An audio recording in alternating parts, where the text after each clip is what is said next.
Esperando a boa vontade do ser humano. Já foi já. Pois é. Deu. Não, a regra é muito clara. Eu quero que demore, não demora. Eu quero que não demore, demora, porque é engenharia reversa, cara. Ele sente o seu medo. É tipo cavalo, sei lá. Na verdade, cavalo nem sente medo, nem sei porque eu falei isso. Gente, igual eu tinha falado para vocês na última aula, hoje a gente vai ver o finzinho da Segunda Guerra, alguns desdobramentos que teve por causa, né, do fim, e principalmente o Holocausto, tá bom? Vai ser uma aula bem triste, vai ser bem bad, mas, tipo, super tranquilo de entender, vocês vão gostar, eu acho, espero. Mas, enfim. Já que é isso mesmo? Ah, é aqui. A gente terminou nesse slide porque eu lembro de ter mostrado pracinha para vocês. Mas, enfim. E é muito curioso que a gente tenha terminado nesse slide, porque ele recapitula um pouquinho do que aconteceu nos anteriores. Então, vamos recapitular. Gente, até então, até mais ou menos 1941, quem estava levando a melhor na guerra era o eixo. Tá? Então, a Alemanha tinha feito suas campanhas no Africa Corps, estava dando uma surra na Inglaterra, a França já tinha caído, e ela estava avançando para dentro da União Soviética. E, ao que tudo indicava, ela realmente ia ganhar. Acontece que as coisas mudaram. Primeiro, os Estados Unidos entraram na jogada, depois que o Japão atacou Pearl Harbor, os soviéticos conseguiram segurar os alemães em Stalingrado, e a Inglaterra estava resistindo, cara. Tudo bem? E depois da vitória dos soviéticos, eles começaram a voltar. Ou seja, vamos lá. Ai, meu Deus do céu, eu não aguento mais voltar nesse mapa. Puta que pariu. Então, vamos lá. A Alemanha estava avançando para dentro da União Soviética. Estava tentando chegar em Moscou, não conseguiu chegar em Moscou, foi para o Cáucaso. Tá? Esse mapa vai avançando, não estou nem aí. Depois que os alemães eles são derrotados em Stalingrado, a situação se inverte. Antes eles estavam invadindo a União Soviética. Ó, aqui, ó, vamos invadir a União Soviética. Estamos invadindo a União Soviética. Olha que lindo. Aí não conseguiram chegar em Moscou, começaram a ir para o Cáucaso, foram derrotados em Stalingrado. Vocês veem que agora quem está indo, quem está empurrando são os russos. Então, depois da vitória de Stalingrado, os alemães começam a voltar para casa, começam a voltar para a Alemanha. Só que quem estava na cola deles, os próprios russos, sangue nos olhos para descer a porrada no chucrutes. Mais do que isso, olha lá, cadê esse troço? Jesus. Aqui. O Africa Corps, aquela campanha que a Alemanha estava fazendo na África, foi derrotada. Eles tinham conseguido quase capturar o Egito, tudo bem, mas depois que as forças inglesas se uniram com as estadunidenses, eles conseguiram rechaçar. E mais do que isso, então vamos lá. A Alemanha se deu mal, cara. Não conseguiu capturar a Inglaterra no tempo que ela queria, estava recuando em relação à União Soviética e também não tinha conseguido capturar os pontos que ela queria na África. Do outro lado do mundo, mais especificamente no Oceano Pacífico, o expansionismo japonês, que já tinha dominado boa parte das ilhas do Pacífico, também foi barrado pela Batalha de Midway e, por consequência, pelos próprios estadunidenses. Então, o eixo, quem estava levando a vantagem, quem estava lá de boa e tal, agora está perdendo. E se o eixo está perdendo, quem obviamente está levando a melhor na guerra são os aliados. Então, o período de 43 até 45 é conhecido como vitória dos aliados, porque é justamente quando esse grupo ele ganha a guerra, basicamente. A grande ruptura, os dois grandes eventos de ruptura da guerra, de mudança mesmo, são a Batalha de Stalingrado e a entrada dos Estados Unidos na guerra. Todas essas desgraças se completam de uma vez por todas quando, em 1943, tropas estadunidenses desembarcam na Sicília para literalmente tomar a Itália. O rei Emanuel III, o Vítor Emanuel III, lembrando que é uma coisa que eu já falei para vocês, por mais que o Mussolini ele fosse o Dulce, ele fosse um ditador, a monarquia nunca foi destituída na Itália. E o rei, teoricamente, ainda tinha o poder de demitir o Mussolini. Ele ainda era, querendo ou não, um primeiro-ministro. E é exatamente isso que ele faz. O Vítor Emanuel III, com medo dessa invasão, ele acaba demitindo o Mussolini. O Mussolini, então, ele foge para o norte da Itália, onde depois ele encontra com tropas alemãs, as tropas alemãs invadem a Itália e tentam instalar um governo fantoche. Então, basicamente é o seguinte, o sul da Itália, a região da Sicília, vocês olhem no mapa depois, a ilha da Sicília, foi ocupada pelos aliados. O Mussolini foge para o norte, tenta fundar um estado fantoche lá, junto com o auxílio dos alemães, só que não dá, gente, os aliados vão avançando, vão avançando, vão avançando, e eventualmente esse estado fantoche, ele é derrotado. O grande símbolo disso é quando Mussolini morre. O Mussolini ele é linchado por tropas antifascistas em abril de 1945. Até que tem a musiquinha Bella Ciao, que é dessas milícias, vocês sabem, vocês conhecem La Casa de Papel e etc. É nesse contexto de Mussolini fugir para o norte da Itália que o Brasil entra na guerra. Inclusive, gente, isso é um tema muito recorrente da Segunda Guerra Mundial. Grande parte das questões relacionam a guerra na Europa com a participação do Brasil. Vocês vão ver isso em mais detalhes, obviamente, com a Cami, mas dando uma pincelada aqui. Até então, até 1944, o Getúlio Vargas, ele estava muito na corda bamba, cara. Ele não sabia se ele ia entrar do lado da guerra pelos nazistas, pelos fascistas, até porque Getúlio era um belo de um fascista, ou se ele ia para o lado dos aliados. E aí ele ficava nesse jogo de corpo mole, de vou entrar, não vou entrar, vou entrar, não vou entrar, até que os Estados Unidos dá um ultimato, fala, entra na guerra. Aí Getúlio Vargas fala, o que você me dá em troca? Uma siderúrgica. Aí deram a siderúrgica nacional de Volta Redonda para o Brasil, e o Brasil entra na guerra. Esse período em que a gente ficou oscilando, vou entrar, não vou entrar, vou entrar, não vou entrar, ele ficou famoso por causa de uma frase de um jornalista, que ele falava, do jeito que tá as coisas, do jeito que o Brasil está demorando para entrar nessa guerra, é mais fácil uma cobra fumar do que a gente ir para a Segunda Guerra Mundial. A frase pegou, a frase ficou famosa, o Brasil entrou na guerra, olha só, e foi criada a Força Expedicionária Brasileira, a FEB, que lutou principalmente na Itália. Na verdade, acho que unicamente na Itália, se eu não me engano, nas regiões de Monte Castelo. Os soldados dessas unidades da FEB eram conhecidos como pracinhas. Inclusive, gente, off-topic, nada a ver, eu queria muito, conseguir mostrar ele para vocês e tal, conversar com eles, mas tem um pracinha vivo na minha cidade, chama Seu Germano, ele tem 106 anos de idade. Ele lutou na Segunda Guerra, ele dava palestra até um tempo atrás, super legal, mas acabou que não rolou. Mas, enfim, tem gente viva ainda dessa época, isso é muito legal. Se vocês forem atrás, dá para achar. E aí o Brasil teve uma participação muito ativa, então, na Itália. E aí, por causa dessa frase de é mais fácil uma cobra fumar do que o Brasil entrar na guerra, quando o Brasil entrou, o lema da FEB é a cobra está fumando, e o nosso símbolo era literalmente uma cobra fumando cachimbo, porque a gente entrou na treta. Peraí que eu vou... Acho que alguém pediu para entrar na aula. Isso. Tudo bem? Então essa foi a participação do Brasil na guerra. Então, gente, eu trouxe esse slide para vocês verem a mudança da guerra. Então, a Inglaterra, que estava sendo bombardeada pela Alemanha, conseguiu resistir, conseguiu sobreviver. Os alemães, que estavam avançando para a União Soviética, foram rechaçados. Os russos começaram a perseguir eles, inclusive. O Afrika Korps, que estava tentando separar as metrópoles das suas colônias, foi derrotado. Tudo bem, então? Então, a campanha na África acabou em meados de 1943. E, por fim, nesse mesmo ano, os aliados invadem a Itália. O Mussolini é deposto e, depois de um tempo, até perde o poder e é assassinado.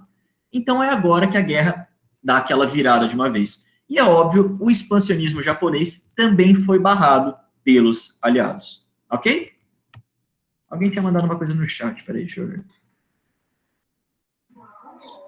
Oi, Edu, já entendi já essa parte. Que você falou da Itália, né? Só deixa eu te perguntar sobre a igreja, a relação da igreja com o que o Mussolini conseguiu respeito e tal. O que vai acontecer depois disso? Tipo, vai acontecer alguma mudança depois da entrada dos aliados ali? Não, é porque assim, Léo, a igreja, quando eu falei para vocês que ela foi em sua maioria conivente, eu tô falando dos altos escalões. Tinha uma divisão muito grande dentro da igreja. Você tinha padres, no caso, tipo, eclesiásticos, que eram muito conservadores, anticomunistas, igual o próprio Papa Pio XI, ou Pio XII, eu não lembro agora, e que estavam alinhadas com Mussolini. Só que, por outro lado, também tinha uma parte mais à esquerda da Igreja Católica Italiana, que inclusive se colocava como opção ao comunismo. Então, assim, por mais que a igreja, instituição, foi um pouquinho conivente com o fascismo, isso não quer dizer que todos os membros dela também foram, ou também eram, entendeu? Então, assim, sempre teve treta, sempre teve briga, e, assim, nenhum representante da igreja foi lá em alto bom tom e aprovou o Holocausto, por exemplo. Foi uma coisa muito mais política que qualquer outra coisa. Ô, Edu, sobre essa parte do criar um estado fantoche, essa parte que eu não entendi. Eu tava revendo as anotações, realmente, eu não entendi essa parte. Eu explico. Imagina, que isso. Inclusive, gente, vão mandando pergunta aí. É o seguinte, a Itália foi invadida. Se vocês olharem Roma, Roma fica bem no meio da bota, bem no meio, que é onde é a capital, é onde Mussolini estava administrando. Peraí, eu vou pegar uma imagem, vai. Itália. Imagem. Ó, Roma fica bem no meio da bota. É onde está a capital administrativa, é onde Mussolini ficava tocando as coisas. Os aliados invadem a Sicília, que é essa ilhinha aqui. E da Sicília, eles vão subindo até chegar em Roma. O Mussolini é demitido pelo Vítor Emanuel III, e aí ele foge para o norte da Itália. E aqui, gente, pera lá, deixa eu achar outro mapa. Aí para vocês verem isso melhor. Oh, Jesus amado. Tá, peraí. Mapa Europa. Se vocês olharem, a Itália está muito perto da Alemanha. Lembrando que a Alemanha, naquela época, era Alemanha plus Áustria plus toda essa região aqui. Então, Mussolini ele foge para o norte da Itália justamente porque a ajuda da Alemanha estava vindo. E aí ele foge, a ajuda chega, e junto com as tropas alemãs, eles fundam um estado fantoche aqui. Ou seja, um estado comandado pelo Mussolini. Por quê? Porque o sul tinha sido todo dominado pelos aliados. E aí ficou nessa briga, cara, de aliado tentando avançar, eles resistindo, avançando, eles resistindo. Nesse contexto, o Brasil entra na guerra, tudo bem então, a gente vai lutar para tomar esse estado fantoche no norte, e aí uma hora acaba, os aliados tomam lugar, o Mussolini ele é linchado por tropas antifascistas e a Itália é derrotada. Entenderam? Você entendeu, Léo? Tá certinho agora? Entendi, valeu. Obrigado. Imagina. E a Cami falou que o Walt Disney fez um desenho sobre isso. Nossa, Cami, que top. Eu vou até abrir o link, sou curiosão. Eu quero ver depois. Oi, Dol, Zé Carioca. Sobre a FEB. Nossa, que foda. Obrigado, Cami, de verdade. Gente, depois dê uma conferida. Tipo, na moral mesmo. Acho que eu já tinha visto isso. Pode crer. Gente, o Walt Disney era um antifascista, assim, também era anticomunista pra caralho. Mas, assim, tem muito desenho da Disney que ele fez durante a Segunda Guerra Mundial. Tem um que chama Right on the Führer Face. Tipo, eu não sei se tem tradução em português. Mas é o Pato Donald. Tipo, o Pato Donald é um nazistão, aí depois ele muda de ideia. O Walt Disney participou ativamente contra a propaganda nazista na Segunda Guerra Mundial. De verdade. Gente, se quiserem mandar qualquer sugestão de filme, série, nos comentários, por favor, mandem, de verdade, vou adorar, na moral. Ok? Então, vamos continuar. O eixo estava tomando um pau. Estava tomando aquela surra maravilhosa. E aí, no ano de 1943, mais especificamente em novembro de 43, a gente tem uma conferência que mudou completamente a guerra, que foi a Conferência de Teherã. Teherã, hoje capital do Irã, naquela época, possessão britânica. Tudo bem? Nessa reunião, nessa conferência, os três grandes se reuniram. Esse, puta, que porra que é três grandes? Zeus, Poseidon e Hades? Não, não é. Winston Churchill, Joseph Stalin e Franklin Roosevelt. Tudo bem? Foi a primeira vez em toda a guerra que esses três se reuniram para discutir estratégia militar. Qual que é a treta, gente? Mais uma vez, olha só, vocês adivinham para onde eu vou voltar? Exatamente, para o mapa. Ai, meu Deus do céu. Gente, é o seguinte. A União Soviética, o que ela falou? Olha só, aliados, olha só, Estados Unidos, olha só, Inglaterra. Tô apreciando muito o que vocês estão fazendo aí, estão lutando no Pacífico e tal, mas está foda para mim. Eu derrotei os alemães em Stalingrado, eles estão recuando, eu estou avançando dentro do território germânico, mas está complicado. Vocês podiam abrir outra frente na Europa. Então, gente, o que a União Soviética queria dizer? A guerra na Europa só estava acontecendo aqui, ó, onde esse mouse está circulando. Ela fala, irmão, tem que abrir outro fronte, tem que abrir outro lugar, porque senão eu não vou aguentar. E é exatamente isso que eles fazem. Deixa eu voltar para lá. Eu tenho que colocar outro mapa nesse negócio. No próximo slide eu vou fazer isso. Que é? Basicamente, a União Soviética falou, a gente só está lutando na parte oriental. Tem que abrir um novo fronte de guerra na Europa, no Ocidente. A Itália não conta. Tem que abrir um fronte grande na parte ocidental, onde mais dói para os nazistas, para a gente chegar mais rápido em Berlim, para a gente dividir as forças da Alemanha. Porque até então, elas estavam concentradas na União Soviética. Se os aliados invadissem em outro lugar, a Alemanha ia ter que se dividir. Ia ter que se dividir para o fronte oriental e para o futuro fronte ocidental. O local escolhido para essa nova invasão, para esse novo fronte de guerra, foi a região da Normandia, na França. Lembrando, até então, a França estava dominada pelos nazistas. Então ia ser uma oportunidade de até libertar a França.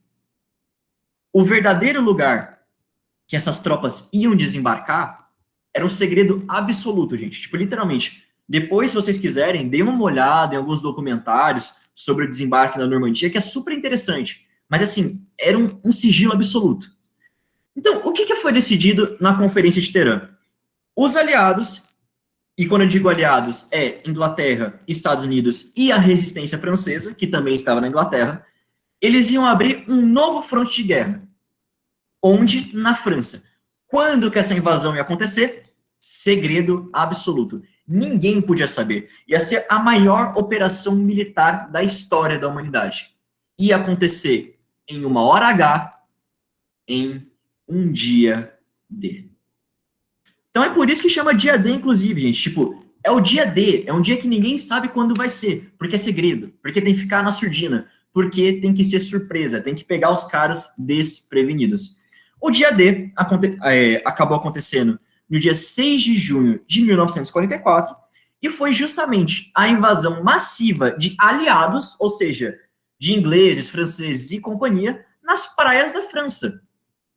E, gente, literalmente pegou todo mundo de surpresa lá, e foi um avanço filha da puta, sabe? Os soldados foram muito rápidos, e a França se libertou do governo nazista em agosto do mesmo ano, foi menos de um mês depois. Em menos de um mês, eles conquistaram a França de novo.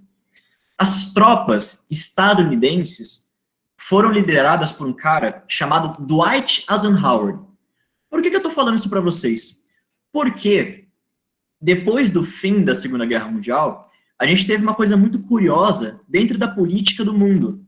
Veteranos de guerra ganharam cargos públicos, ganharam eleições. Então, por exemplo, o Dwight Eisenhower, futuramente, foi presidente dos Estados Unidos. O Charles de Gaulle, que eu já falei para vocês, que era um militar francês, que era contra a ocupação nazista, também virou presidente da França. Então, esses heróis de guerra, depois eles vão ser muito importantes para a política mundial, tá bom? Não precisa decorar o nome dele, só para trazer de curiosidade para vocês. Então, a Alemanha, portanto, ela estava encurralada, ela ia ser sufocada. De um lado, estavam vindo os soviéticos, lá de Stalingrado, lá da puta que pariu, para chegar na Alemanha. Do outro lado, estavam os aliados, que tinham acabado de desembarcar na França e também estavam rumando para Berlim. Literalmente, começou agora uma corrida para ver quem que toma a Alemanha primeiro. O Reich começou a se desintegrar. Era óbvio, era evidente para todo mundo, e inclusive para o próprio Hitler e para os nazistas, que eles iam perder a guerra. Não tinha mais o que fazer. Os últimos dias do Hitler, ele estava completamente paranoico, demitindo todo mundo, mandando executar um monte de gente a torto. Ele estava maluco. Ele estava maluco de verdade. Até no dia em que ele se suicidou, vou falar certinho, no dia 30 de abril de 1945. Puta que pariu, eu odeio esse mapa, eu não aguento mais. Gente, então vamos lá. Ó, vocês até estão vendo aqui no mapinha que ele tá.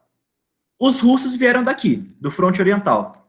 Os aliados vieram do fronte ocidental. Aqui está a Alemanha, nesse lugar preto. Então, vieram da esquerda, vieram da direita, encurralaram a Alemanha e ela foi derrotada eventualmente.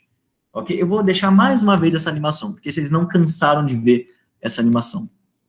Esse mapa é muito longo, cara. Meu Jesus Cristo. Desculpa, gente, foi um erro de cálculo aqui.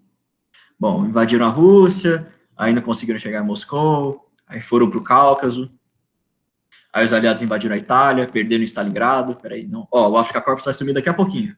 Sumiu o Africa Corps, invadiram a Sardenha, vão invadir a Sicília, invadiram a Itália. Os russos estão recuando, mas ó, a guerra só tá aqui, Até que, opa, dia D, Praia da Normandia, agora tá vindo da esquerda e da direita, vão chegar na Alemanha, chegaram na Alemanha. Entenderam como é que funcionou? Esse mapa é bonzinho, ele é muito lerdo, mas ele é bom. Vocês entenderam, gente? Alguma dúvida até aqui? Tem muito filme sobre o dia D, inclusive eu vou falar um monte para vocês verem e tal, mas enfim. Eita, pera lá que pegou. Gente, não tem uma série que fala como seria se o Hitler estivesse nos dias atuais ou algo assim? Tem, chama Ele Está de Volta, eu acho que é um filme. Ah, e tem essa série que a Cami falou, que eu nunca ouvi falar, depois eu quero ver, inclusive. E tem um filme, chama Ele Está de Volta. Eu não assisti o filme, pra ser bem sincero, só sei que ele existe. Ah, a Cami colocou aqui, do Ele Está de Volta, que o Hitler volta à vida. Mas série só sei essa. Eu também, tipo, eu só conheci esse filme, nem tinha ouvido falar dessa série. Mas enfim, gente, alguma dúvida até aqui? Senão a gente continua. Mas assim, falando, eu vou escrever um post no Facebook, até que o Léo falou de Jojo Rabbit. Gente, Jojo Rabbit é um filme maravilhoso, é muito legal, tipo, de verdade. Assistam. Mas do dia D, por exemplo, a gente tem o Resgate do Soldado Ryan, que é hiper famoso. A gente tem uma série muito bem feita sobre paraquedistas, que chama Band of Brothers, tá? Uma coisa muito icônica, tem tudo quanto é lugar, o dia D. Foi um negócio gigantesco. De Stalingrado tem Círculo de Fogo, tem um monte, gente. Bom, vamos continuar então. Então, gente, soviéticos estavam avançando de um lado, os aliados estavam lá do outro lado e a Alemanha só ia perder. Polônia, Romênia, Bulgária e Tchecoslováquia foram libertadas pelo Exército Vermelho ainda em 45. Além disso, além do Exército Vermelho, que foi importante para libertar essas regiões, também a gente teve algumas guerrilhas partisãs lideradas pelo Tito. Aí tudo bem, tipo, eu não sei vocês, mas talvez seja alguém, puta que pariu, o que é partizã, quem que é Tito, que porra é essa, você nunca falou isso pra gente. Calma, não falei porque não cai muito em vestibular. O Tito, gente, vai ser o futuro ditador da Iugoslávia, que é um estado socialista, um estado comunista. E partizã é um nome de qualquer grupo militar que tenta lutar em algum lugar que foi ocupado. Então, Tchecoslováquia, Romênia, Bulgária, todos esses lugares estavam ocupados pelos nazistas. E aí surgiram essas guerrilhas partisãs, que é literalmente soldados que estão lutando contra a ocupação de seu próprio país. E esses soldados eram liderados pelo Tito, tá bom? Por que eu coloquei isso para vocês? Nunca vi cair em prova, mas vai que. É importante saber. E também entra naquele negócio que eu falei para vocês de veteranos de guerra liderando países. O Eisenhower nos Estados Unidos, o Charles de Gaulle na França, o Tito na Iugoslávia, tudo bem? Então essas coisas são importantes. Pouco tempo depois que o Hitler se mata, tipo 2 semanas depois, um negócio ridículo, os soviéticos chegam em Berlim. Então, igual eu falei para vocês, tava uma puta de uma corrida para ver quem que ia tomar a cidade primeiro. Os aliados, e quando eu digo aliados, estadunidenses, ou os soviéticos. Quem chegou primeiro em Berlim? Os soviéticos. Teve fim a guerra na Europa quando Berlim foi tomada, no dia 8 de maio de 1945. Essa imagem que vocês estão vendo aí à direita é super emblemática. Esse soldado soviético está estendendo a bandeira do país dele em cima do Reichstag, em cima do parlamento alemão. Isso aqui é Berlim, tá bom, gente? Berlim, inclusive, que está bombardeada aqui, se vocês vão ver. Oh, meu Deus. Só que preste atenção no detalhe. Teve fim a guerra na Europa. Por quê? Porque o Japão continuou a lutar. Gente, o Japão, ele ainda era um país muito ligado ao misticismo. O Hirohito, que era o imperador japonês, ele era literalmente uma divindade. Ele era visto como um deus. E, mano, você não pode falhar com Deus, entendeu? Se o Hirohito falou para os seus generais, para os seus subordinados, vão lá e ganhem a guerra, você vai lá e vai ganhar a guerra, porque é um deus. Você não pode falar nada contra Deus. Você não vai falar, putz, Deus, foda, escoliose hoje bateu, tá doendo aqui, não vai dar para ir.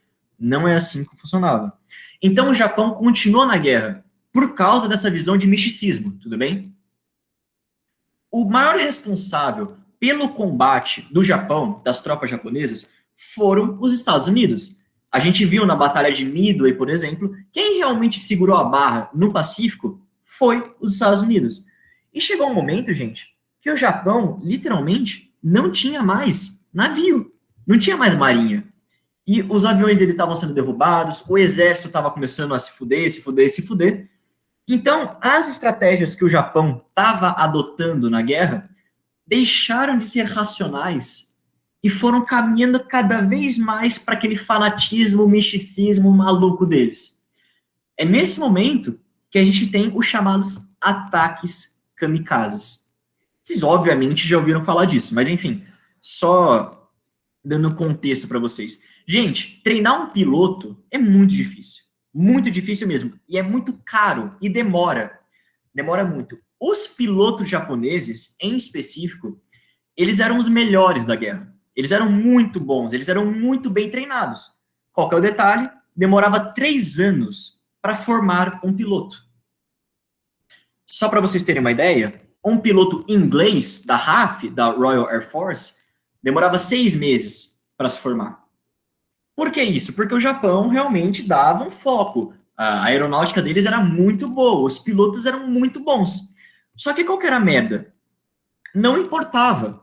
No final da guerra, os pilotos dele, por mais fodas que eles fossem, eles estavam começando a ser derrubados, estavam começando a cair. E não tinha mais, porque demorava 3 anos a se formar. Porque não dava tempo. E aí, qual que é a estratégia que o Japão adota? Olha que interessante. O que um piloto tem que fazer, gente? Um piloto, ele tem que decolar, ir para um alvo e bombardear esse alvo, dar meia volta e ir embora. Só que era muito foda fazer isso. É muito difícil. Exige tempo. Tempo que o Japão não tinha para ensinar. Então, o que eles ensinavam para os seus pilotos agora? Eles ensinavam o piloto a decolar do avião e jogar ele. E só. Porque, gente, não importava nessa época. O piloto mais foda e o piloto mais merda, os dois iam ser abatidos. Então, se não importava a qualidade, que se foda, cara. Só ensina o cara a decolar com o avião e depois manda ele jogar ele em algum lugar. Esses são os ataques kamikazes. É quando um piloto decola sabendo que ele não vai voltar. Sabendo que ele vai embicar o avião e vai se jogar contra algum obstáculo. Esses ataques, eles eram inúteis, no final das contas. Eles não eram efetivos, mas era um símbolo muito forte. A resistência japonesa era muito forte. Eles estavam sendo ferozes, cara. Os civis estavam resistindo lá. E é aí que vem uma das maiores merdas da guerra. Em segredo a tudo que estava acontecendo na Europa, a guerra e tudo mais, os Estados Unidos estavam desenvolvendo dentro do país um projeto chamado Projeto Manhattan. Esse Projeto Manhattan estava estudando energia atômica, estava estudando você usar fissão nuclear para fazer uma bomba, para fazer armamento militar. E esse projeto, no início, ele recebeu o apoio de muitos cientistas importantes, inclusive o próprio Albert Einstein, gente. O Einstein era um pacifista, convicto a vida inteira, só que, tipo, ele era judeu, ele teve que fugir da Alemanha, então ele estava assustado com o que o Terceiro Reich podia fazer. Então ele lá, na cagada, falou, olha, eu tenho medo que os alemães usem energia nuclear para fazer uma bomba, então é melhor que os Estados Unidos façam primeiro do que os alemães façam. Acabou que os alemães não fizeram porra nenhuma, tudo bem então, e o Einstein, ele se arrependeu pelo resto da vida dele de ter apoiado essa patifaria que foi o Projeto Manhattan. Mas, de qualquer jeito, gente, o Projeto Manhattan desenvolveu 2 bombas atômicas que foram lançadas contra o Japão, ok? Os Estados Unidos se usou justamente dessa justificativa aqui de os japoneses, eles são muito ferozes, é melhor a gente jogar uma bomba atômica do que invadir o país, porque invadir o país vai ter muita morte, vai ser muito violento. Então eles falaram, é muito melhor a gente concentrar um ataque em 2 cidades, fazer isso pelo terror, pelo medo, do que a gente invadir o Japão, porque vai ser uma carnificina, vai morrer muita gente. Então eles lançam as 2 bombas nas cidades de Hiroshima e Nagasaki, não precisaria falar isso para vocês, porque é super famoso, em agosto de 1945. No dia 2 de setembro, o Japão se rende. E aí que vocês podem pensar, porra, deu certo então. Jogaram a bomba atômica, o Japão se rendeu. Então, puta, foi uma merda, mas os Estados Unidos estava certo. Não, senhores. Gente, isso que eu vou passar agora para vocês, nunca vi cair em vestibular, nunca vi em nenhum material didático. Mas eu vou passar porque é uma coisa muito recente e são mudanças importantes na historiografia. Olha só, essa ideia de que as bombas atômicas, elas foram responsáveis pela rendição do Japão, está sendo muito questionado hoje em dia. Muito. É quase certo que elas não tiveram quase nenhuma influência na rendição. Por quê? Gente, Hiroshima foi destruída, Nagasaki foi destruída, morreram muitas pessoas. Só que antes dos bombardeios nucleares, os Estados Unidos já estavam bombardeando o Japão com bombas convencionais. Por exemplo, bombas incendiárias, alguma coisa assim, mas já estavam bombardeando o Japão. Gente, em números de mortos, em destruição da cidade, os bombardeios de Hiroshima e de Nagasaki não chegam nem perto dos top 3, de verdade mesmo. Onde morreu mais gente no Japão de bombardeio? Em Tóquio. Qual foi a cidade, uma das cidades que foi mais destruída? Foi Tóquio. Tanto em extensão, quanto em proporção, quanto em qualquer coisa. Então, o Japão já estava sofrendo bombardeios. A população japonesa já estava tomando bomba na cabeça. E por mais que tenham sido terríveis os ataques nucleares de Hiroshima e de Nagasaki, neles morreram menos pessoas do que já estavam morrendo e foi destruída uma área menor do que já estava sendo destruído. Hoje, o que os historiadores acham é que a rendição do Japão veio porque a União Soviética declarou guerra contra o Japão. Mais uma vez, eu vou mostrar mapa para vocês. Puta que pariu, eu sou muito despreparado. Espera aí. Mapa Ásia. Foda-se. Gente, o que estava funcionando? A União Soviética declarou guerra contra o Japão e invadiu a China, a região da Manchúria, que, lembrando, até então, era domínio japonês. Hoje, documentos da alta cúpula militar do Japão naquela época falavam que se o Japão continuasse em guerra só com os Estados Unidos, eles não iam desistir da guerra. Eles iam até o último homem. Só que se o Exército Vermelho entrasse na jogada, aí eles iam arregar. E foi isso que aconteceu. O que o Japão pensava? Ó, o Japão tá aqui, gente. Essa é a ilhinha de merda. A Rússia estava chegando. Tinha dominado a Manchúria. Tava para libertar a Coreia. Para a União Soviética vir para o norte do Japão, não custava nada. E os aliados estavam vindo pelo sul. Então, a mesma coisa que aconteceu na Alemanha, dela ser esmagada, ia acontecer com o Japão. E o Japão não queria isso. Ele estava com medo. Então, eles falaram, se o Exército Vermelho entrar na jogada, a gente sai da guerra. O Exército Vermelho entrou. Calhou que entre a entrada do Exército Vermelho e a rendição do Japão, tiveram 2 bombas atômicas nesse meio. Só que, gente, igual eu falei para vocês, o Japão já estava sendo destruído. Já estava morrendo uma caralhada de gente. E mais do que isso, uma coisa importante que vocês têm que saber. Hoje em dia, a gente sabe o efeito de uma bomba atômica. Ela cai, tem uma puta de uma explosão, tem radiação para tudo quanto é canto, as pessoas que não morrem imediatamente pela explosão morrem em decorrência de doenças causadas pela radiação e etc. Só que nessa época, ninguém fazia a menor puta ideia, irmão, de como é que essas bombas funcionavam.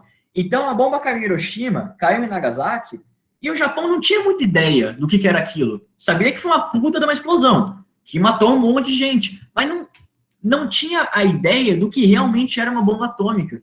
Ela não era tão amedrontadora naquela época como ela é hoje em dia.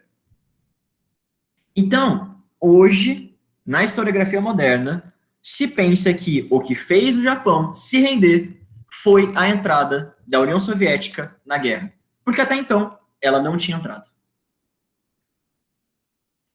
Alguma dúvida até aqui, gente? Tá tudo ok? Mas, o Edu, então ela não se entregou porque ela tinha, tipo, já tinha sofrido outras bombas maiores, assim, tipo, outras bombas que poderiam ferrar mais ela e por isso, é isso? Pelo que eu entendi, é isso. Não foi por isso. Não... Ó, igual eu falei pra vocês, o que eu quis dizer com tudo isso, gente, é que o ataque de Hiroshima e de Nagasaki foram terríveis, foram aberrações, foram monstruosidades que os Estados Unidos fez.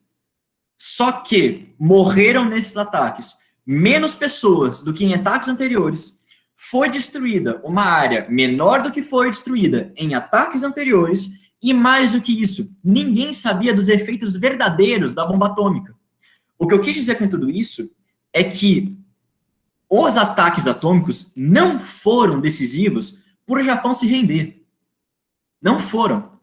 Quem realmente fez foi a União Soviética, foi a entrada da União Soviética na guerra. Não, beleza, só que o que eu não entendi foi exatamente isso, tipo, beleza, tava vindo a Guarda Vermelha, aí tal, aí aconteceu o negócio de Hiroshima e Nagasaki. Aí, tipo, isso não foi decisivo pra eles, tipo, acontecer isso? Não, senhor. De verdade. Quando o bombardeio de Hiroshima aconteceu, a alta cúpula do exército japonês já estava pensando em se render. Entendeu? Tá. Então, antes de acontecer, eu pensava que era depois. Tá, não. O Exército Vermelho entrou, depois aconteceu Hiroshima e Nagasaki. Aí, gente, por que vocês me perguntam? Então, por que essa ideia de a bomba atômica ter resolvido o conflito no Japão é tão disseminada? Porque era uma coisa boa, era uma história boa para comprar, tanto para os Estados Unidos quanto para o Japão. Estados Unidos, por um lado, justificavam ter feito uma atrocidade, uma covardia, uma caralhada contra o Japão. Ou seja, tudo bem, a gente bombardeou uma cidade que tinha mulheres e crianças e civis que não tinham nada a ver com essa guerra, mas olha só, tadinho da gente, foi melhor para eles, porque senão a gente ia ter que invadir o país, ia ter muito mais morte. Foi bom para os Estados Unidos por esse lado. Por outro lado, para o Japão também foi positivo. Por quê? Porque o Japão podia falar, maluco, eles chegaram com essa bomba que ninguém fazia a menor ideia que existia, que ninguém sabia a extensão do poder e só jogaram na gente.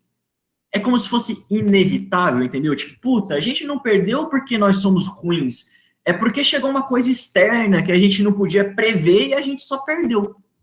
Entenderam? Ficou claro para todo mundo? É porque, tipo, não sei, na minha cabeça não orna, tipo, isso ser um fator que soma na decisão dele, sabe? Não sei. Não, eu sei que não faz sentido, mas é porque, de novo, você está olhando com uma visão que a gente tem hoje em dia. A gente foi condicionado, ao longo de todo o ensino médio, a pensar nisso. E mais do que isso, quando a gente pensa em bomba atômica, hoje em dia, a gente pensa em fim de mundo, em acabou. Se tiver uma guerra nuclear, fodeu. Naquela época não era assim. Quando aconteceu os bombardeios atômicos, bicho, ninguém sabia o que era aquilo. Era uma bomba grande, tudo bem então. Eles foram descobrir a radiação quando o povo começou a pegar câncer, quando começou a ter deformação e esse tipo de coisa. Mas não era, tipo, o tom ameaçador que a gente tem hoje de bomba atômica. Não pensem que era uma coisa pequena, porque, pelo amor de Deus, é uma bomba que destruiu uma cidade. Mas, assim, não é essa visão que a gente tem de puta que pariu uma bomba atômica. Entendeu? Era tipo, caralho, tem uma bomba aí, maluca, não sei o que é. Entenderam? Uhum. Você perguntou, Léo. Peraí, deixa eu ver se tem mais pergunta. Não, tá. O filme. A União Soviética invadiu toda a Alemanha ou alguma parte também foi ocupada pelos Estados Unidos? Os aliados chegaram a leste, tudo bem? Então, União Soviética a oeste, os aliados a leste. Quem chegou primeiro em Berlim foram os soviéticos, tá bom? Ah, Mas tá, beleza. ocuparam. A US, como que é? Os aliados a leste? Desculpa. Isso. Tá. É leste, né, gente? Eu sou tão confuso com Rosa dos Ventos. É leste. Leste. A Cami falou, tem uma dúvida, onde estava a China? Ela era parceira do Japão ou ela não tinha esse poder que tem hoje? Cami, a gente vai ver isso em mais detalhes na nossa aula de Revolução Chinesa. Mas lembrando, boa parte da China estava anexada ao Império Japonês. Então não é que eles eram aliados do Japão, eles tinham que ser aliados porque o Japão invadiu a China. Mas, enfim, teve resistência na China, sim, teve muita guerrilha que lutou para lá. Inclusive do Mao Tse-tung e do Chiang Kai-shek. Tudo bem? Que são dois rivais, o Mao Tse-tung é comunista, o Chiang Kai-shek é liberal, eles se uniram momentaneamente para lutar contra as tropas japonesas. A China estava tentando tirar o domínio do Japão dela mesma, entendeu? Mas não, a China não era a potência militar que ela é hoje em dia. E a gente vai ter um pouquinho sobre a história da China e eu vou mostrar isso para vocês na prática, ok? Também tem, a Cami falou, também tem os aviadores que bombardearam tropas nazi. Tem alguma coisa sobre isso em um jogo da Segunda Guerra. Ela mandou um link, gente, vou até abrir aqui que eu vou ler depois. Gente, eu adoro que vocês mandem isso, de verdade, por favor. Eu adoro dessas coisas. A Segunda Guerra tem tanta coisa, gente, é um assunto tão diverso, é muito difícil. Aí a Cami falou, o Einstein escreveu uma carta de desculpas por ter contribuído com a criação das bombas, escreveu mesmo. Os Estados Unidos pediu desculpa de alguma forma por isso?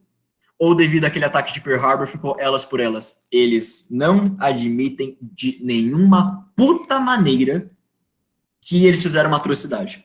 O Obama, ele foi visitar Hiroshima ou Nagasaki, eu não lembro agora. Foi alguma das duas cidades, acho que em 2013, 2014. Nem tocou no assunto, irmão. Nem falou, nem pediu um desculpa aí pelo vacilo, nada. Para eles, e inclusive eu tenho amigos estadunidenses, então eu converso com eles. Sistema de ensino deles, bomba atômica, fez o Japão se render, tá bom? Dentro da academia científica dos Estados Unidos, isso está sendo revisado. Mas pro ensino médio deles, não. Eles não pediram desculpa. A Cami falou, dei um Google e descobri a série, é da Amazon, aí, The Man in the High Castle, produzida pelo Ridley Scott. Eu já ouvi falar dessa série. Nossa, que maravilhoso, gente, não fazia a menor ideia. Aí, a Ká falou, mas eu já vi duas notícias, do Obama e de um cara que foi secretário dos Estados Unidos, o John Kennedy, dizendo que não ia se desculpar pelas bombas e tal. Exatamente. O Obama, ele foi para Nagasaki ou Hiroshima, não lembro agora.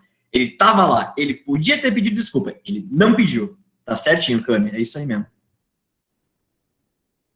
Tem várias produções relacionadas à Segunda Guerra de formas adicionais na Netflix. Dunkirk é uma delas. Isso aí, mano, esse filme é muito bom, gente. Eu recomendo muito. Tem um documentário com imagens reais da Segunda Guerra, uma outra série de documental que relata a história de diretores de Hollywood que foram fazer filmes para guerras. E tem um filme que um desses diretores fez, chamado Know Your Enemy Japan, que também está disponível. Gente, vai mandando essa descrição. Eu tô amando, de verdade. Tipo, vai mandando tudo. Porque Segunda Guerra, igual eu falei para vocês, tem história para tudo quanto é lado, tem pano para manga pra cacete, inclusive para a parte do Holocausto. Então, quanto mais filmes vocês verem dessas coisas, melhor. Melhor de verdade, porque é um assunto muito extenso, é muito complexo. Ok? Alguma dúvida, gente? Senão vamos continuar. Tô demorando mais do que eu pensei que ia demorar. Mas vai dar tempo, nem se for na força do ódio.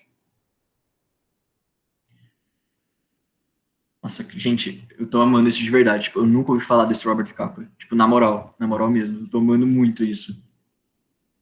Mas o dia D é muito bem. Tem bastante foto. O que, Léo? Vamos. Tô indo, tava só esperando os documentários. O documentário não, os comentários. Ele fotografou a Guerra Civil Espanhola. Gente, não sei. Tipo, de verdade, nunca ouvi falar. É muito foda isso. É um assunto tão... Tem tanta coisa. Assim a gente falou, tem aquele filme Até o Último Homem. Esse filme é lindo, esse filme é maravilhoso. Não vai agregar muito para vocês, tipo, na história da Guerra do Japão, mas o filme é muito bonito mesmo. Vocês querem um filme bom para vocês entenderem como é que eram esses bombardeios do Japão? Chama Túmulo dos Vagalumes. É um anime, na realidade, do estúdio Ghibli, que é o mesmo que fez Meu Vizinho Totoro, Viagem de Chihiro e tudo mais, só que se preparem para chorar para um caralho se vocês forem ver esse filme. Tipo, de verdade mesmo. A Isa já mandou, pesado. Irmão, é pesado demais. Vocês vão desidratar de tanto chorar. Mas é um filme muito bom. Recomendo muito. Gente, então vamos continuar, senão não dá tempo. Vai mandando dica, meu. Eu vou colocar tudo isso no comentário do Facebook, gente. Eu vou avisando. Tá. Agora vem a parte merda da aula. Eu, de verdade, não vou detalhar isso para vocês, porque é muito cultura pop, gente. Muito mesmo. Eu coloquei alguns detalhes aqui e etc., porque caem nos vestibulares. Então, por exemplo, teve uma questão que falou sobre os judeus terem um número deles gravado na pele, teve uma questão da FUVEST que perguntou da estrela de Davi. Então, eu trouxe essas coisas para vocês. Mas eu não vou ficar enrolando muito nisso, porque, gente, foi uma atrocidade do caralho. Por causa disso, graças a Deus, todos nós já ouvimos falar disso, é um assunto muito comum em filmes e tal. E, meu, nem se eu quisesse trazer o sentimentalismo que esse assunto merece em uma aula online, não dá, gente. Não dá, de verdade mesmo.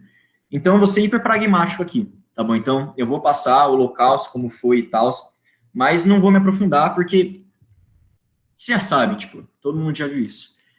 O que eu quero trazer aqui para vocês, que é uma coisa que os materiais não abordam tanto assim, é que quando a gente pensa em nazismo, é óbvio que a primeira coisa que vem na nossa cabeça é antissemitismo. Porque o que eles fizeram foi uma das maiores atrocidades da história humana. Só que não se engane, e eu já falei isso para vocês na aula sobre nazismo que a gente teve. O antissemitismo não foi o Hitler que criou ele, tudo bem? Não foi o cara que chegou lá no poder e começou e todo mundo amava judeu e aí do nada todo mundo começou a odiar. Não foi assim. É óbvio, ele teve um papel fundamental nisso e não tem como eximir a culpa dele de tudo que aconteceu. Só que eu quero que vocês entendam é que já existia um sentimento antissemita na Europa desde muito, muito, muito tempo. Desde a Idade Média. Já contei essa história para vocês, mas agora eu vou detalhar um pouquinho mais.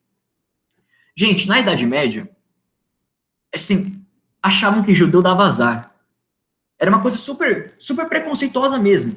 Achavam que eles traziam doença, que eles eram responsáveis pela peste negra e tudo mais. E por causa disso, a sociedade europeia, de maioria católica, por muito tempo, segregou os judeus. Então, os judeus, por exemplo, durante o feudalismo, não podiam ter terras. E se eles não podiam ter terras, vocês concordam comigo que no pensamento feudal, eles não conseguiam, por exemplo, ser nobres? Não existia um nobre judeu, por exemplo, porque judeus não poderiam ter posses? Então, durante toda a Idade Média, os judeus viviam nos lugares menos privilegiados da Europa, que eram as cidades. Na cidade, gente, os judeus ocupavam ofícios que eram marginalizados.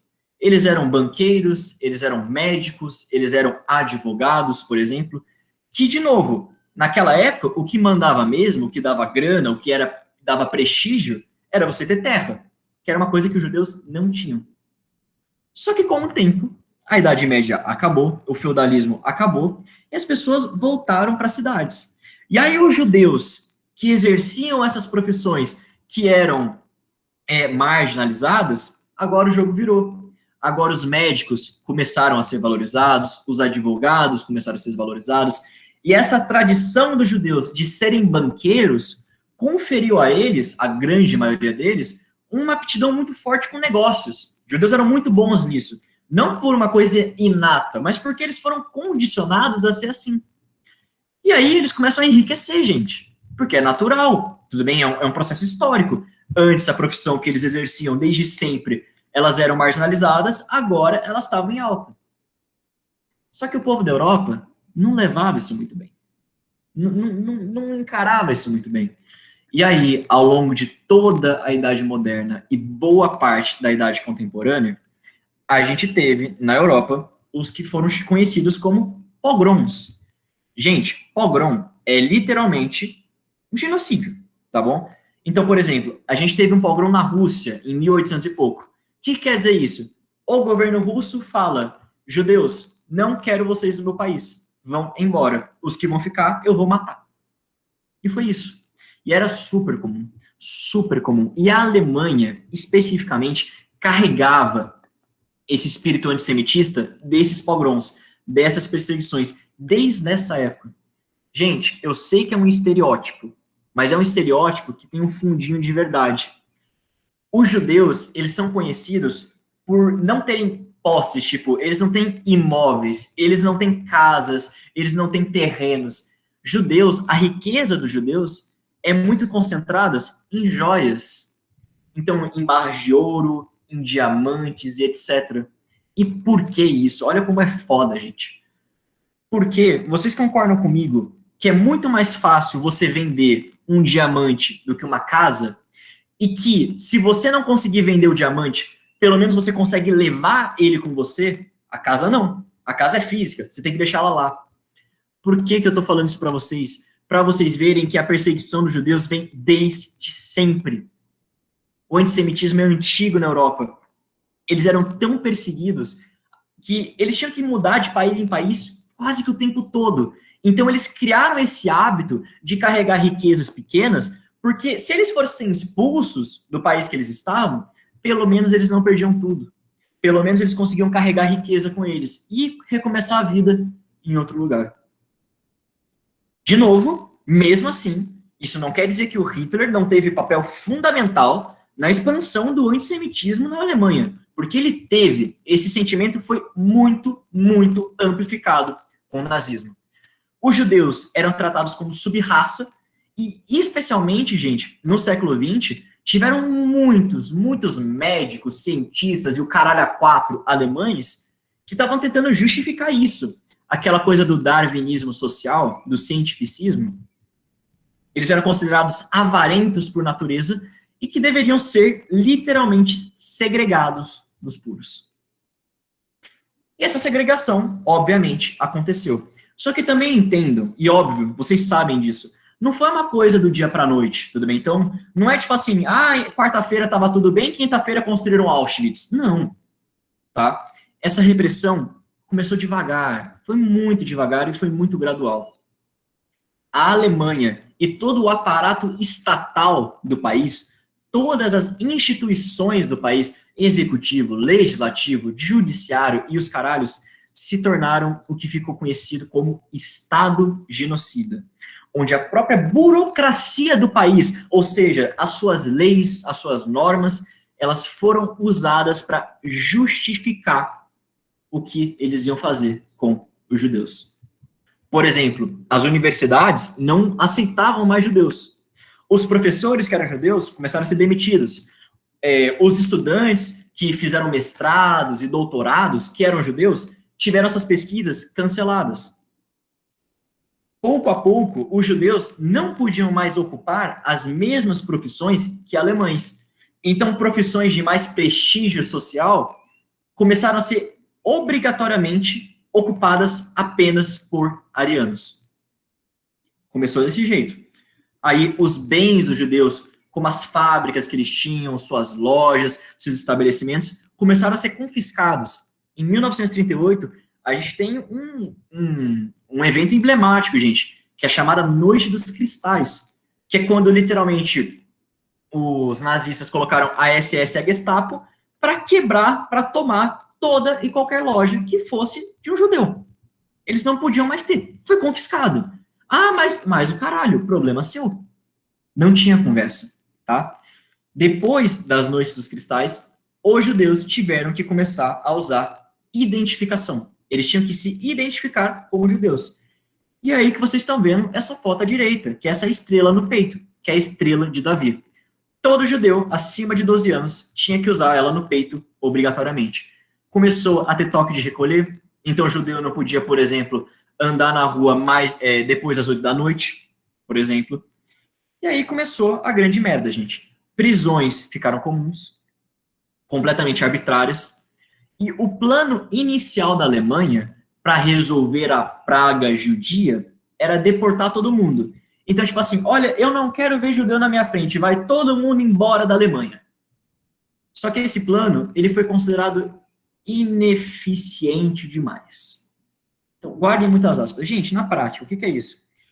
Quando eu falo judeu, eu sei que eu estou falando de uma religião e também de uma etnia. Mas, gente, os judeus eram tão alemães quanto Hitler, tá bom? Então, não tinha esse negócio de, eu sou judeu. Não, pelo amor de Deus. Então, quando eles estavam fazendo essas deportações, eles estavam expulsando alemães de suas casas. tudo bem? Gente que tinha crescido em Berlim, tinha crescido em Munique a vida inteira, que falava alemão, que era fluente, que estudava nessa... Expulso. Só que essa ideia de expulsar todo mundo da Alemanha não estava dando certo, porque estava sendo muito ineficiente, estava sendo muito... Vocês sabem. E aí vem a merda. Para tentar solucionar esse problema, a primeira coisa que os nazistas criaram foram os guetos. Os guetos duraram de 1940 até 1945. O maior de todos foi o gueto de Varsóvia. Varsóvia, capital da Polônia, ok? O que eram os guetos? De novo, estou explicando para vocês, mas, puta, super conhecida. Basicamente é o seguinte, os alemães separavam uma parte das cidades, muravam elas, e muravam ela, fala certo, Eduardo, e colocavam os judeus lá. Todos os judeus, em uma área minúscula, ok? Esses judeus, por muitas vezes, na maior parte dos casos, não podiam sair dos guetos. Era literalmente segregação, gente, segregação espacial, olha só. Esse lugarzinho aqui, minúsculo, que tem 1 trilhão de negro, é só de judeu, e o resto da cidade podem andar os arianos, a raça pura, e etc, tá? As condições desses guetos ficavam cada vez piores, até chegar no ponto, gente, em que a média de pessoas por quarto era 9,2. Tinham 9 pessoas dividindo com você um cômodo. Era esse o nível. Porque as áreas não eram grandes, os guetos não eram grandes, eles eram pequenos e concentravam muita população. Nesses guetos, os judeus começaram a passar necessidade, começaram a passar fome, começaram a sucumbir, teve epidemia de doença, e eles começavam a morrer. Só que ainda era ineficiente demais. Até que na Conferência de Wannsee, em 1942, foi feita a maior atrocidade, talvez, do século XX. Puta que pariu, não preciso nem comentar. Que os nazistas chegaram no que eles chamaram de solução final. Uma solução para a praga judia, que era o extermínio de pessoas em escala industrial. Os guetos começaram a ser esvaziados. A população desses lugares foi levada para os chamados campos de concentração. E aí eu quero que vocês diferenciem duas coisas. Existe uma diferença. Campo de concentração pode ser dividido em 2 tipos. Campos de trabalho forçado e campos de extermínio. Tem diferença, é importante falar. Campo de trabalho forçado, gente, era uma merda, um monte de gente morreu, os judeus que estavam lá eram maltratados, não tinham regalias, e foi uma desgraça. Só que o foco desses campos, literalmente, era trabalho. Trabalho forçado, trabalho escravo, mas trabalho. Tipo, puta, ainda tinha o mínimo de compromisso possível em manter aquelas pessoas vivas. É óbvio que se alguma delas morresse de doença ou de inanição, foda-se, entendeu? Mas esses campos de trabalho forçado eram melhores que os campos de extermínio, como o próprio nome diz. Foram construídos, foram arquitetados única e exclusivamente para fazer um genocídio, para matar aquela população. Na entrada de todos os campos, seja de concentração ou de extermínio, tinha essa frase que vocês estão vendo aí à direita, Arbeit macht frei, que traduzindo do alemão é o trabalho liberta. Talvez a maior mentira contada na história da humanidade. No começo, gente, os judeus não sabiam o que eram esses campos, o que era Auschwitz, por exemplo. Eles iam lá com otimismo mesmo, como se eles realmente fossem trabalhar, e iam sair de lá eventualmente, iam conseguir pagar suas penas, suas dívidas, que não eram nenhumas, mas ok.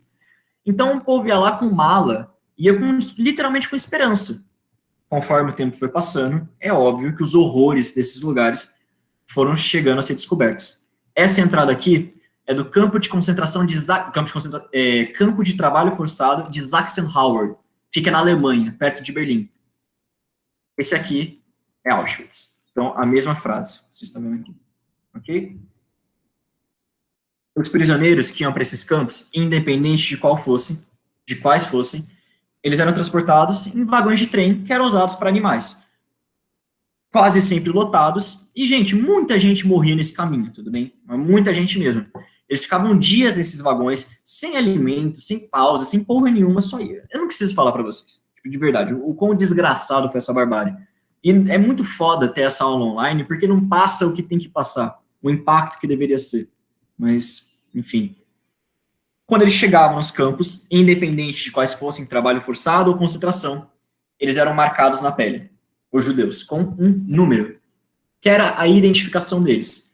É basicamente, gente, uma objetificação. Não eram mais pessoas, não eram mais indivíduos, eram só números para um regime genocida.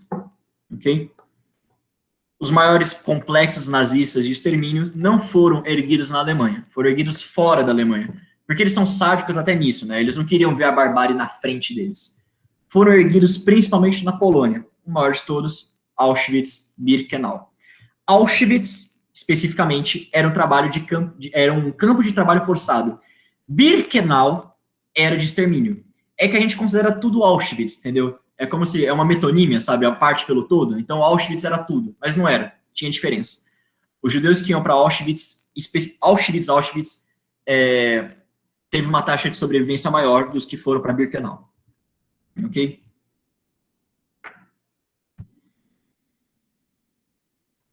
Como é que era feita essa solução final? Não precisaria estar falando isso para vocês, mas enfim.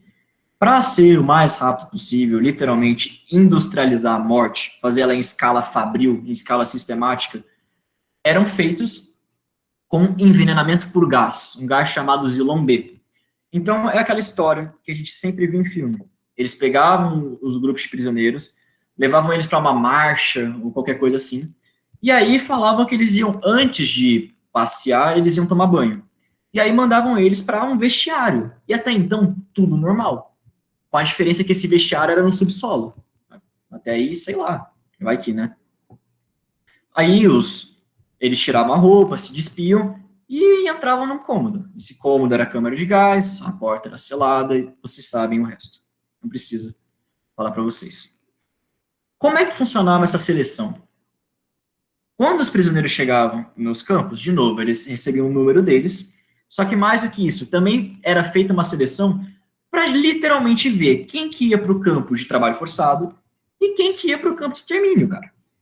Então, por exemplo, pessoas que eram fracas, que estavam fracas fisicamente, crianças, mulheres grávidas, era tudo para a câmara de gás. Nos lugares, nos países em que a Alemanha invadiu, 90% das crianças judias morreram. É esse o nível da coisa. Os que não morreram de cara eram usados como mão de obra escrava. Só que não pensem, literalmente, aqui mão de obra escrava no pior jeito que eu posso falar para vocês. Era uma vida de bosta, assim, de longe. Essa frase que eu tirei para vocês é do Vladek Spearman, de Maus, que eu tirei para vocês. Ele foi para Auschwitz, ele foi para campo de trabalho forçado.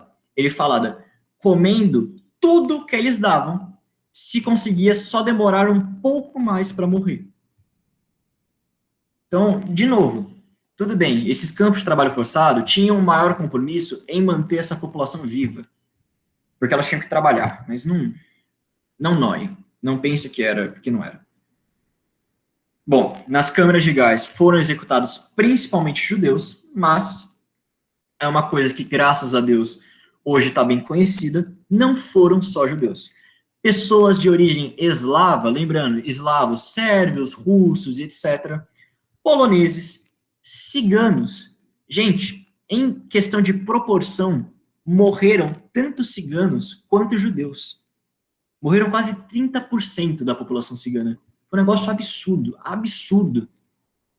Homossexuais, testemunhas de Jeová, maçons, são só alguns dos exemplos dos grupos que foram exterminados pelos nazistas. Qualquer pessoa que não se adaptava ao que eles consideravam como uma raça pura era eliminada.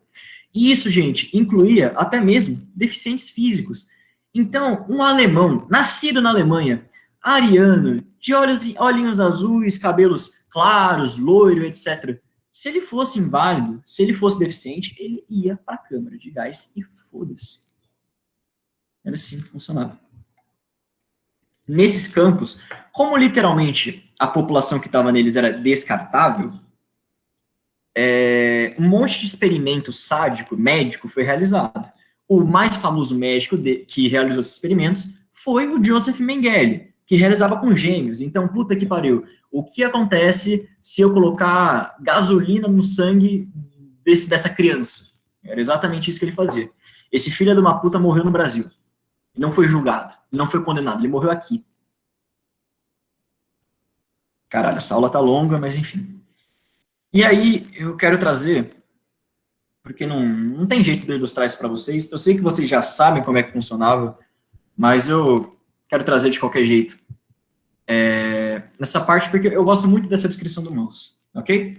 Gente, caso vocês morem embaixo, numa caverna, em uma cratera na Lua, e nunca tenham ouvido falar de mouse, mouse é uma história real, retratada em quadrinhos sobre um sobrevivente do Holocausto. É o Vladek Spierman, esse carinha aqui. Ele sobreviveu, ele foi para Auschwitz, ele voltou, conseguiu sobreviver, teve um filho, o filho dele, o Art, era quadrinista, ele contou a história do pai em forma de quadrinhos.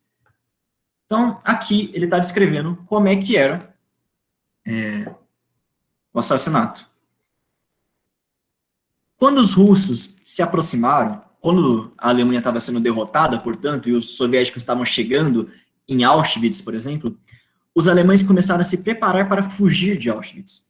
Eles precisaram de funileiros para desmontar as câmeras. O plano era mandar tudo para a Alemanha, levar os judeus e acabar com todos discretamente. Eles não queriam deixar nenhum vestígio do que tinham feito. O que eu vou contar a vocês agora são coisas que eu mesmo vi. Fui testemunha ocular. Eram 4 crematórios em Auschwitz. Estive em um deles. Parecia uma padaria. Mandava os funileiros descer no subsolo para tirar os canos e tubos de ventilação das câmeras. Aí aqui tem um esqueminha de como funcionavam as câmeras de gás. Aquilo era uma fábrica. Tudo que entrava ali virava cinzas e fumaça. Aqui o vestiário subterrâneo, que eu falei para vocês, que as pessoas se despiam, a câmara de gás e os fornos, que era onde eram queimados as pessoas depois que elas morriam. Ali só trabalhavam prisioneiros especiais. A comida deles era melhorzinha, mas de vez em quando mandavam uns tantos pelas chaminés também. Um dos prisioneiros me mostrou como funcionava. As pessoas achavam que estavam indo tomar banho. Entravam num vestiário grande para tirar a roupa. Parecia um vestiário. Se eu tivesse visto aquilo uns meses antes, só ia poder ver uma única vez.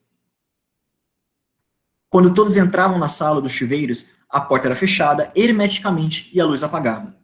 Aí tá aqui. Derramavam zilombi, um pesticida, que é aquele gás que eu falei para vocês, pelas colunas ocas.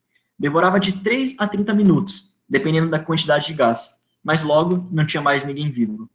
Perto da porta ficava a pilha mais alta de corpos, gente que tentava sair. O sujeito que trabalhava lá me contou. A gente separava os corpos com gancho. Eram pilhas enormes, os mais fortes por cima, os velhos e as crianças embaixo, muito esmagados. Uns quebravam os dedos tentando subir pela parede, outros ficavam com o braço de comprimento do corpo, arrancando os ombros. Chega!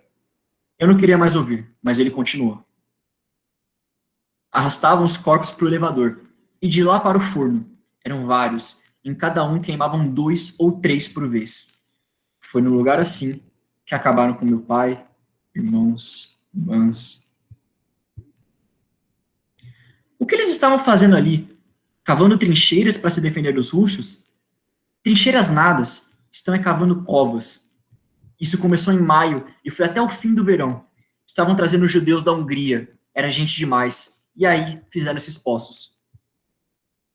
Eram uns buracos enormes, do tamanho das piscinas do Hotel dos Pinheiros, e os húngaros chegando. Era um trem atrás do outro. Teve sorte quem morreu na câmara de gás. E não foi jogado num buraco enorme daqueles. O resto tinha que pular lá, dentro, vivo. Os prisioneiros que trabalhavam lá jogavam gasolina nos vivos e nos mortos. Coavam a gordura dos corpos e jogavam de novo para todo mundo queimar melhor. Tá aí a descrição para você, gente. Tipo, não consegui ver outra maneira de trazer isso sem ser... Mouse é maravilhoso. Pesado pra porra, foda, mas é muito bom. Muito bom mesmo. Recomendo que vocês leiam depois. E é curtinha. Tá no Drive, se vocês quiserem ver depois. Ok? igual o Vladek falou nessa história, quando a guerra estava chegando no fim, quando os alemães estavam vendo que eles iam perder a guerra, eles começaram a evacuar esses campos de concentração e passaram a destruir todas as provas que pudessem atestar o que eles tinham feito, para que depois que a guerra acabasse, eles não fossem julgados das merdas que eles fizeram. Os destinos dessas pessoas que foram evacuadas foram um monte. A maioria se juntou para um negocinho que ficou conhecido como Marcha da Morte. Literalmente, os alemães colocavam as pessoas para marchar, sem comida, sem alimento, sem porra nenhuma, só marchar, marchar, marchar. Quem ficava para trás morria. Só que também, essas marchas não tinham um ponto para chegar. Não é como que se elas tivessem um objetivo, e quando vocês chegassem nesse objetivo, você ia sobreviver. Não. Os judeus que conseguiram resistir à Marcha da Morte, que conseguiram chegar nos lugares, foram mortos do mesmo jeito. Além disso, outros só foram encaminhados para outros campos de concentração, que ficavam na Alemanha, e não nos lugares que ela anexou, como, por exemplo, o campo de Dachau, que se escreve Dachau. Graças a Deus, quando, obviamente, não deu para esconder essa merda, essa barbárie que eles fizeram, e os nazistas foram julgados, em um julgamento que ficou conhecido como Tribunal de Nuremberg, que durou de 1945 até 1946, que foi justamente o julgamento das lideranças nazistas. 12 pessoas foram condenadas à morte, por crimes contra a humanidade, por tudo que eles fizeram. Essa é a parte que cai em vestibulares. Agora eu vou falar uma parte que eu tive que estudar um pouquinho para passar para vocês, porque não é um assunto, é bem conhecido, mas não é disseminado no ensino médio. Nunca vi cair em prova, mas vai que. Teve muita empresa que lucrou com o Holocausto. Vou dar um exemplo para vocês. A Bayer, gente, a Bayer, essa que faz semente modificada, uma das maiores empresas do mundo, ela foi a responsável por desenvolver e comercializar o Zilon B, o gás que eles usavam nas câmeras. Foi ela que desenvolveu. A Hugo Boss, sabe essa Hugo Boss, essa loja de roupa super famosa? Vocês já viram os uniformes nazistas, gente? Vai, por mais que seja uma coisa meio, tipo, assustadora, eles eram muito bonitos, eles eram muito estilosos. Sabe por quê? Porque eles eram feitos pela Hugo Boss. Porque a Hugo Boss usou de trabalho dos campos de concentração para confeccionar essas roupas, porque ela vendia essas roupas para o escalão nazista. Sabe a Volkswagen? Volkswagen foi criada a manda do Hitler. Volk, povo, Wagen, carro, o carro do povo. Foi criado justamente para acelerar a produção industrial da Alemanha. Também usaram da mão de obra escrava dos judeus. A Coca-Cola, gente. Porque por mais que a guerra tivesse começado, a Coca-Cola nunca saiu da Alemanha. Só que tava foda para a Coca-Cola comercializar o xarope deles. Como vocês sabem, né, a Coca-Cola, ninguém sabe a porra daquela fórmula, mas ela usa um xarope de cola. E ela não estava conseguindo comercializar esse xarope para produzir Coca-Cola na Alemanha durante a guerra, porque teve embargo econômico. Então, a Coca-Cola da Alemanha criou uma bebida chamada Fanta. E essa Fanta era produzida quase 24 horas por dia, em fábricas, por trabalhadores, olha que coincidência, judeus. Mas veja bem, calma lá, não era trabalho escravo. Essas pessoas só não podiam se demitir e tinham que trabalhar mais de 16 horas por dia. E não era trabalho escravo, não. Que isso, gente? Coca-Cola. Não fez essas coisas, não. E agora vem, tudo bem, vocês podiam até ter ouvido falar dessa parte, mas agora eu vou falar uma coisa que, de novo, nunca vi cair no vestibular, mas é que eu acho tão importante, falando sério agora. Teve um conglomerado americano, estadunidense, mil perdões, chamado UBC. O UBC era envolvido com minério, extração de ferro, umas coisas assim. Esses caras mandaram muito dinheiro para o Reich. Financiaram muito a Alemanha. E também usaram muito do trabalho escravo. Esse conglomerado, gente, era liderado por um cara chamado Prescott Bush. Vocês nunca devem ter ouvido falar deles. E é óbvio, não faria sentido vocês ouvirem falar. Mas o nome Bush lembra alguma coisa para vocês? Prescott Bush é avô do Bush pai. Quer dizer, é pai do Bush pai. Olha que foda. Ele é pai do Bush pai e avô do Bush filho. Para quem ainda não sacou, ele é pai e avô de 2 presidentes dos Estados Unidos. Lá em 2000 e pouco, quando o Bush filho, que é o que estava no atentado do 11 de setembro e tudo mais, ele estava à frente dos Estados Unidos,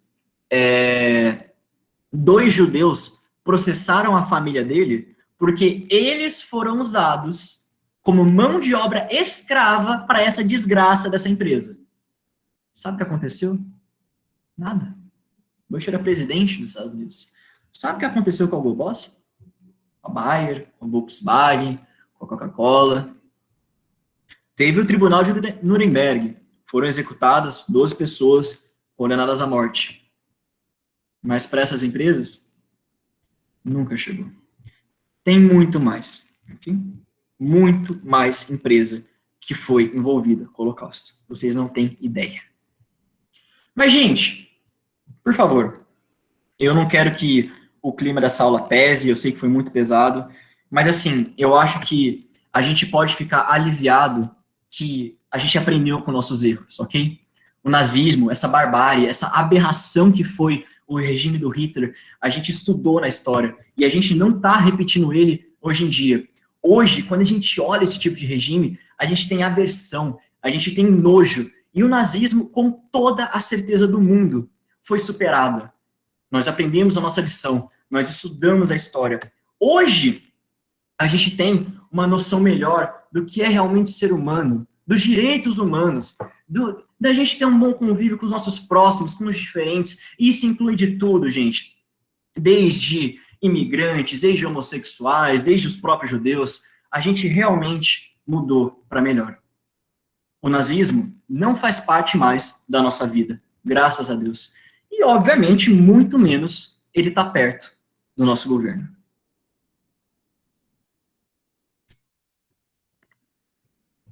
Alguma dúvida até aqui, gente? Eita, peraí, que agora vem 1 trilhão de comentários. Pera lá que eu vou achar.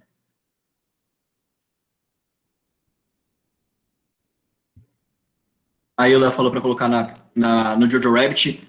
Essa aula grava todos os comentários de vocês, tá bom? Pode ficar tranquilo, eu vou colocar lá.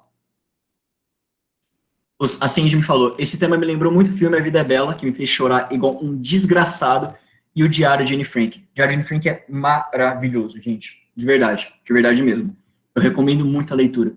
Principalmente para vocês verem como era instável a vida dessas pessoas. Assim, em uma página para outra, muda completamente tudo. Tudo mesmo, é tão forte. Aí a Cami falou, segue alguns docs disponíveis na Netflix. Gente, tá tudo anotado, como tá gravando a aula, eu tenho acesso a esses documentos depois. Eu vou passando aqui, eu vou colocar tudo naquele comentário do Jojo Rabbit. A Pam falou, o Diário de Anne Frank fala bastante dessa repressão que aconteceu aos poucos. Sim, é maravilhoso, gente. É um livro perfeito, de verdade. E acho que, óbvio, não é spoiler para ninguém, a Anne Frank morreu, tá? Ela foi mandada para um campo de concentração, morreu de tifo. E é muito foda como um dia antes dela morrer, ela tava falando de nada com nada, tava falando de como ela tava apaixonada pelo menino que tava morando com ela, de como as coisas estavam lá, e aí você vira a página achando que vai ter mais, e aí tá lá, no dia 8 de outubro de 1944, 4 agentes da Gestapo cercaram a casa que Otto Frank e sua família, mano, é muito bizarro. Me lembrou do livro do Ford, O Judeu Internacional, que é um poço de antissemitismo. O Henry Ford foi um puta do antissemita e a Ford Motors lucrou com o Holocausto.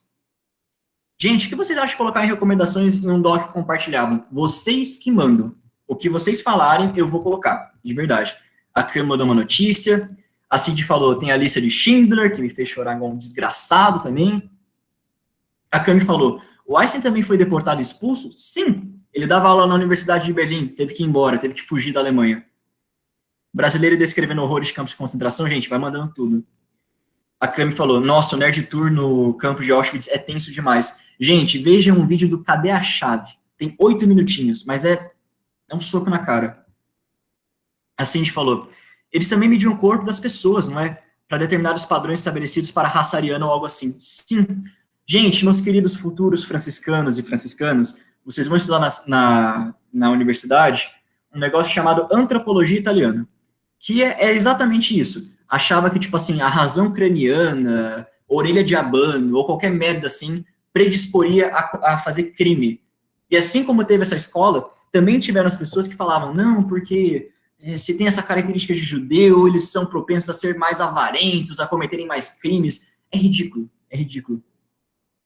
A Ká falou, tem um filme, o Fotógrafo de Matusalém, mostra eles avaliando os judeus. Eu também nunca ouvi falar, vou procurar depois, deixo tudo para vocês. A Cami falou, a Alçada Zilli está na USP. Nossa, eu não sabia. Não sabia mesmo. Ah, o brasileiro que você mandou o link. É bizarro que ele destruiu tantas vidas e terminou aqui. O Mengele teve muito nazista que fugiu para a América do Sul, tá? Tem umas histórias muito boas, gente. Gente que realmente foi caçar nazista aqui na Argentina. Depois vocês procurem, eu mostro para vocês. A Ká falou, gente, esse é o doc que eu tô colocando as recomendações. Ai, Ká, você é um amor, obrigado, de verdade. Mas eu vou colocar no Facebook de qualquer maneira. Cami falou, Mouse é sensacional. Triste é ver as pessoas negando tudo isso, sem dúvida nenhuma. A Cindy falou bem isso. Cami, a família Bush lascando o mundo. Meu Deus, não sabia disso, as marcas Bayer, Fiat, Volkswagen, Siemens, os aliados de Hitler. Foi nessa notícia que eu peguei, justamente isso. Gente, eu tenho a opção de continuar essa aula aqui, ou acabar ela. Eu vou ser bem sincero, eu queria acabar.